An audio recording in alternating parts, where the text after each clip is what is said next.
Hey guys, I'm Boot. We're in New Jersey, and today I just wanted to kind of do a little update and ramble about some stuff that's been going on and my thoughts on it. In the last, actually 2 weeks really, there's been a lot of stuff going on. So Biden pardoning his son, what do you think? Do you think it was right? Do you think it was wrong? When you go back to different presidents, Clinton pardoned his brother-in-law, Trump had pardoned his daughter's father-in-law, who's now the pick for the French ambassador, I believe. There's been a lot of odds on both sides. On one side of it, he's the president of the United States, the person, all the people look to for guidance and, whatnot. And this guy's been, so inconsistent throughout his presidency. No, I'm not going to step in. I'm going to let justice be served. I'm going to, trust that the justice system has, everything, in the right places. And, we won't see any harm come from this. He stuck to his guns and he said, I'm not going to do it. I'm not going to do it. I'm not going to do it. Right up until he did it. And when you think about that, it's like, well, that does not make for a leader. That does not make for a leader. And so, I don't see him as leading this country at face value anyway. And I don't see this man as leading the country in any direction that we, wanted to be or thought we were going to be in 4 years ago. Regardless, I have to say, he is a father, and, I can't speak to that, but, I can say that I would imagine that a father would want, the best for his son. And in that in that regard, he was right to do that, as a father, to try to keep his son out of some serious trouble if he could. So, there's rights and wrongs on both sides of it. While what he did was kind of fucked up towards all the American people, what he did for his son was tremendous. But at the same time, it does speak to the corruption. The fact that our government can just say, yeah, no, we're not going to do this, we're not going to do this, we're not going to do this, and then do exactly what they said they weren't going to do, is a little bit troubling. Several of his political opponents in Congress instigated them to attack him and oppose the election, and that's why his son was charged. That's his reasoning. I don't see that. I see, a father trying to help his son with the leverage of the power that he has. Arizona's Greg Stanton even posted, I respect President Biden, but I think he got this one wrong. This wasn't a politically motivated prosecution. Hunter committed felonies and was convicted by a jury of his peers, which I feel is absolutely correct. He was literally not allowed to own a firearm and lied on a firearms application to obtain a firearm, and that's wrong. Had this have been a regular ass person like you or me, we'd have been in prison. We wouldn't be out on bond. We wouldn't have a bond. We'd be in prison. And of course, Trump is planning to ditch the FBI head in favor of this guy right here, Kash Patel. Kind of funny that his name is Cash, even though it's spelled with a K, not a C, and that Trump would appoint him to a head position of the FBI is kind of laughable. But this seems to be the new norm when you're running for president, to be under intense scrutiny, and I don't think that's a bad thing. It does seem that when it's all public, before the facts come out, that's when we have problems. But the public does have a right to hear, both sides of the argument as well. Next up, I want to talk about the UnitedHealthcare CEO, Brian Thompson, who was shot and killed in New York City. They said, it was a targeted attack. And you have people posting things like, I submitted a claim for my condolences, but it got denied. Thoughts on deductibles to his family. My prayers are unfortunately out of network. I cannot even fathom that this man was absolutely responsible for every single thing in the way where he was directly responsible. But I do feel he did, as the CEO, hold a lot of responsibility for the issues, that happen in the healthcare system. And the American people are just absolutely tired of it. So then the question becomes, does Luigi Mangione become a martyr or not? It's hard to say, because a lot of the American people say yes, because, these scummy, greedy corporations that keep screwing us over, somebody should pay for it, and this is what happens. Unfortunately, this man was killed, and he, I can only imagine, how his family is coping with this loss. But then again, when you work for a company that is so shitty and screwed up as this, you might lose touch with the rest of the world and how things go. And so this man had debilitating back pain, and I can understand that because I had debilitating back pain, and I couldn't get out of bed without taking Percocet every day, multiple times a day. And now I'm completely off of all of that. It's just a shit show. It really is. It's an absolute shit show, and I feel for this man for so many reasons. But at the same time, this was probably not the best way to go about dealing with this issue.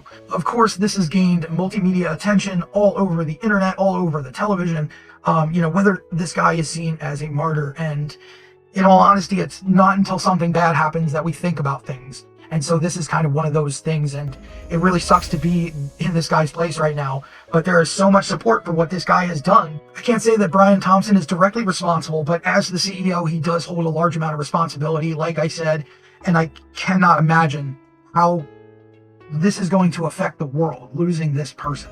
I don't know what his motives were before he died for this company. I would imagine that, like any other CEO, you want to see your company grow. You have people who work under you, you have mouths to feed, you have families to take care of. And so you have to think about that too, but at the same time, doing it in the most scummy ways like these healthcare companies do is just absolutely undeniably disgusting in this day and age.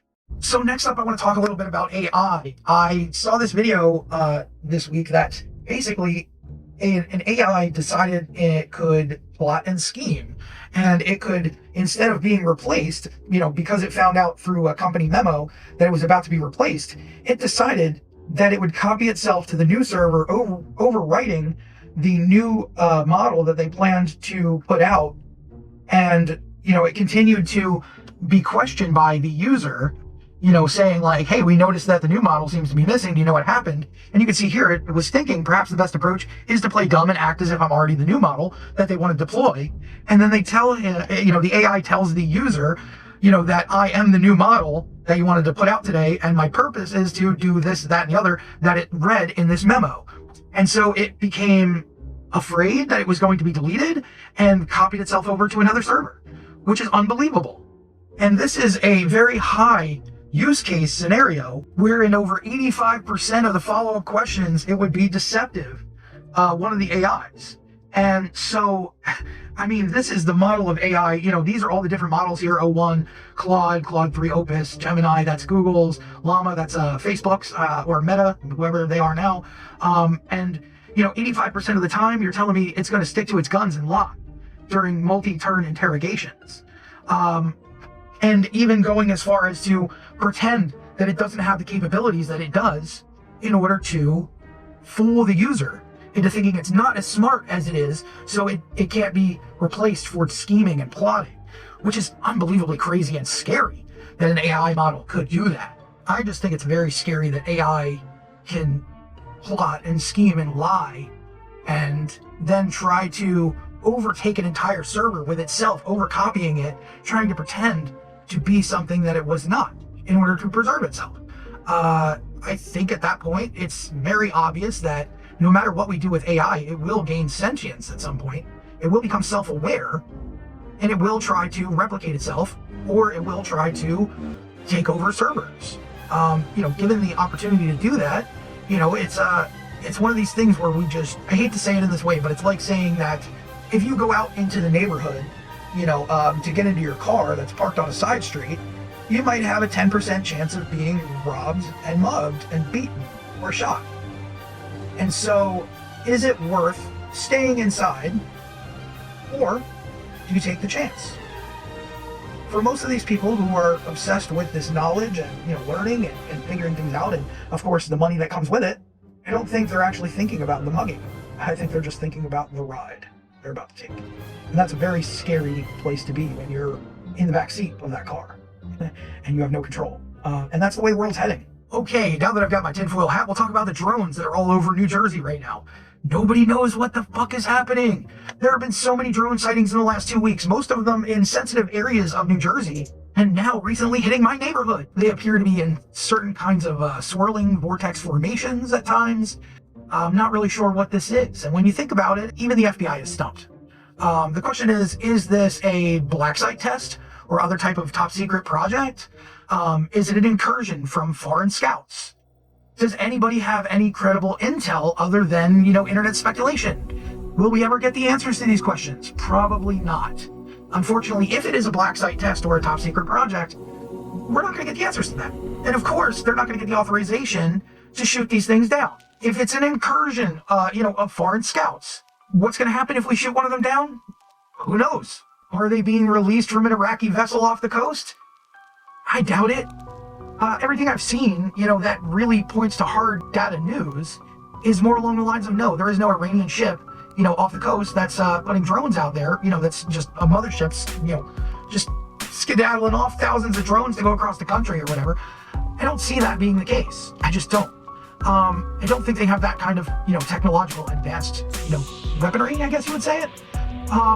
Something that's so advanced that we can't detect it either. These are more likely to be, like I said, something that is, a top secret project. And in that case, we won't know about it in our lifetimes. Maybe the younger guys might. Maybe when I'm in my 60s, if I make it that long, I might. But the world may never know. Leave in the comments what you guys think it is. And, hopefully it's not the end of times. Anyways, I leave you with that. And I will see you guys in the next one. Bye, guys.